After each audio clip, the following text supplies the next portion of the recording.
ើប្រជ្រុយនៅក្នុងភ្នែកជារឿងល្អឬអាក្រក់តោះមកដឹងពីការទស្សន៍ទាយទាំងអស់គ្នាប្រជ្រុយនៅក្នុងភ្នែកគឺកម្រណាស់ដែលជារឿយៗធ្វើឲ្យមនុស្សជាច្រើនចង់ដឹងថាតើវាជាប្រផ្នូលល្អឬជាសញ្ញាមិនប្រក្រតីនៃសុខភាព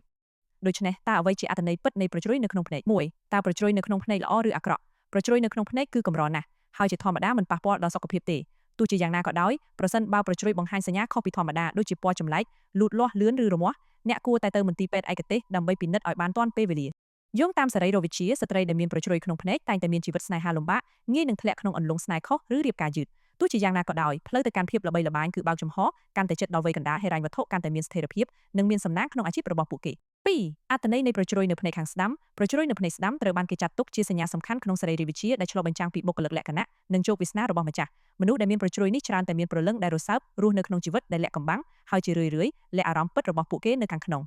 ទោះបីជាពួកគេត្រូវឆ្លងកាត់ឧបសគ្គជាច្រើនក៏ដោយក៏ជីវិតរបស់ពួកគេតែងតែមានពណ៌ស្រស់ឆើតឆាយនិងទាក់ទាញប្រជ្រុយនៅភ្នែកខាងស្ដាំរបស់ស្ត្រីការសម្លឹងមើលប្រជ្រុយនៅភ្នែកខាងស្ដាំរបស់ស្ត្រីបង្ហាញថាស្ត្រីដែលមានប្រជ្រុយនេះច្រើនតែចង់បានជីវិតដ៏ស្ងប់ស្ងាត់ទោះជាយ៉ាងណាក៏ដោយពួកគេងាយនឹងមានភាពតានតឹងនិងសម្ពាធពីការប្រែប្រួលខាងក្រៅជាមួយនឹងធម្មជាតិដ៏រសើបនិងជ្រៅជ្រះពួកគេតែងតែរក្សាអារម្មណ៍របស់ពួកគេចំពោះខ្លួនឯងដែលធ្វើឲ្យពួកគេងាយទទួលរងសម្ពាធផ្លូវចិត្តក្នុងជីវិតប្រចាំថ្ងៃរបស់ពួកគេប្រជ្រុយនៅភ្នែកខាងស្ដាំរបស់បុរសប្រជ្រុយនៅភ្នែកខាងស្ដាំរបស់បុរសច្រើនតែជាប់ពាក់ព័ន្ធនឹងបុរសដែលមានព្រលឹងទន់ខ្សោយងាយរងឥទ្ធិពលពីអារម្មណ៍ពួកគេច្រើនតែមានភាពរីករាយនិងសែបគប់ប៉ុន្តែជារឿយៗប្រឈមនឹងសម្ពាធក្នុងជីវិតផ្ទាល់ខ្លួននិងអារម្មណ៍របស់ខ្លួន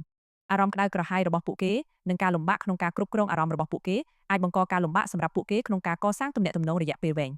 សម្រាប់អត្ថន័យប្រជ្រុយក្នុងភ្នែកខាងឆ្វេងយោងតាមសរីរវិទ្យាពួកគេមានវិចារណញ្ញាណមុតស្រួចតែងតែពោពេញដោយភាពរីករាយនិងដឹងពីរបៀបចាប់យកឱកាសនៅពេលត្រឹមត្រូវនេះជាមុខងារនាំសំណាងជាពិសេសស័ក្តិសមសម្រាប់អាជីវកម្មឬវិស័យដែលត្រូវការភាពរហ័សហួនមនុស្សដែលមានប្រជ្រុយនៅភ្នែកឆ្វេងរបស់ពួកគេច្រើនតែត្រូវបានគេចាត់ទុកថាជាមនុស្សឆ្លាតវៃបត់បែននិងងាយស្រួលសម្របខ្លួន